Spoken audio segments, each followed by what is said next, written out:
আওয়ামী লীগের সব কার্যক্রম নিষিদ্ধ করে প্রজ্ঞাপন। সাবেক এমপি শিল্পী মমতাজ গ্রেপ্তার। চিকিৎসার জন্য ব্যাংকক গেলেন মির্জা ফখরুল। এনবিআর বিলুপ্ত করে অধ্যাদেশ জারি। ইসরায়েলি হামলায় একদিনে গাজায় 39 ফিলিস্তিনি নিহত। ব্রাজিলের কোচ হলেন কার্লো আনচেলত্তি অধ্যায় শেষ। রিয়ালের কোচ জাভি। আসসালামু আলাইকুম। বাদ নিউজ 24-এ আপনাদের সবাইকে আমন্ত্রণ। সঙ্গে আছি আমি নাইমা আক্তার কেয়া। এতক্ষণ দেখছিলেন শিরোনাম, এখন দেখবেন বিস্তারিত। বিচার শেষ না হওয়া পর্যন্ত আওয়ামী লীগের সব কার্যক্রম নিষিদ্ধ করে প্রজ্ঞাপন জারি করেছে অন্তর্বর্তীকালীন সরকার। সোমবার এ সংক্রান্ত প্রজ্ঞাপন জারি করা হয়েছে। আইনশৃঙ্খলা সংক্রান্ত উপদেষ্টা পরিষদ কমিটির বৈঠকে এই তথ্য জানান স্বরাষ্ট্র উপদেষ্টা লেজে অব জাহাঙ্গীর আলম চৌধুরী।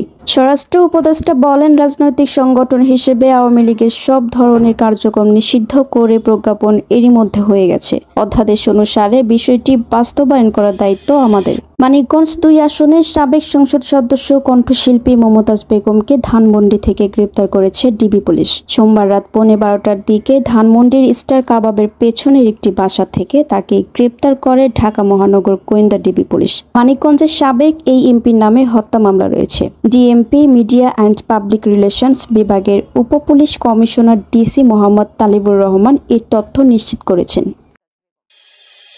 চোখের অপারেশন করতে ব্যাংকক গেলেন বিএনপি মহাসচিব মির্জা ফখরুল ইসলাম আলমগীর। সোমবার দিবাগত রাত 2:45টার দিকে থাই এয়ারওয়েজের একটি বিমানে ঢাকা থেকে থাইল্যান্ডের উদ্দেশ্যে যাত্রা করেন তিনি। মির্জা ফখরুলের সঙ্গে তার স্ত্রী রয়েছেন। বিএনপি মিডিয়া সেল সদস্য সাইরুল কবির খান জানান, বিএনপির মহাসচিবের ব্যাংককের রুটনিন আই হাসপাতালে চিকিৎসা করানোর কথা রয়েছে।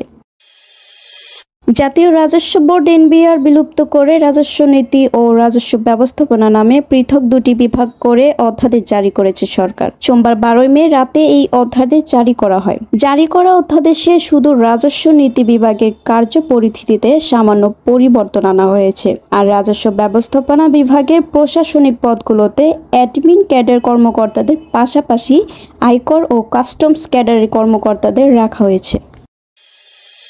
24 ঘন্টায় অবরুদ্ধ গাজা ইসরায়েলি হামলায় আরও 39 ফিলিস্তিনি নিহত হয়েছেন।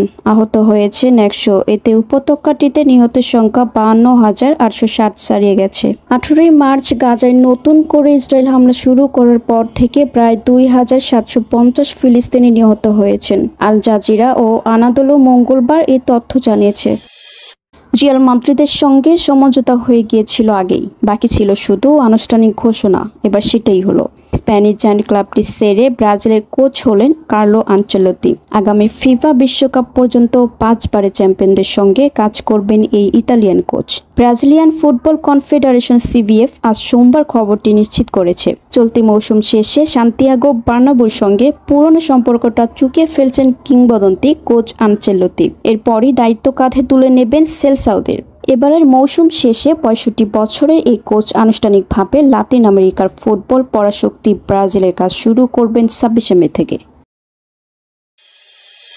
আগেও একবার কথা চড়েছিল, রিয়াল মাদ্রিদে সেবার ফেরা হয়নি। জাবি আলোনসো এবার নিশ্চিত করেন জার্মানি ছেড়ে স্পেনে পাড়ি দেবেন দ্রুতই। বাকি ছিল শুধু আনুষ্ঠানিকতার। ফুটবলের ট্রান্সফার বিষয়ে নির্ভরযোগ্য সাংবাদিক ফ্যাব্রিজো রোমানো বলেছেন, সে নিশ্চয়তার হেয়ার উইগো। 3 বছরের চুক্তিতে মাদ্রিদের ক্লাবের সঙ্গে চুক্তি সেরেছেন জাভি। স্কাই ইতালিয়ার সাংবাদিক রোমানো জানিয়েছেন, 2018 সাল পর্যন্ত মাদ্রিদের ক্লাবটির কোচ হিসেবে চুক্তি করেছেন আলোনসো। তবে নতুন মৌসুম নয়। যুক্তরাষ্ট্রে বসতে যাওয়া ক্লাব বিশ্বকাপ থেকেই বেলিংহাম এমবাপ্পেদের দায়িত্ব নেবেন জাভি। এই খবরের সভ্যতা মাদ্রিদ ভিত্তিক বেশ কিছু সংবাদ মাধ্যমও নিশ্চিত করেছে। এতক্ষণ আমাদের সাথে থাকার জন্য আপনাদের সবাইকে ধন্যবাদ।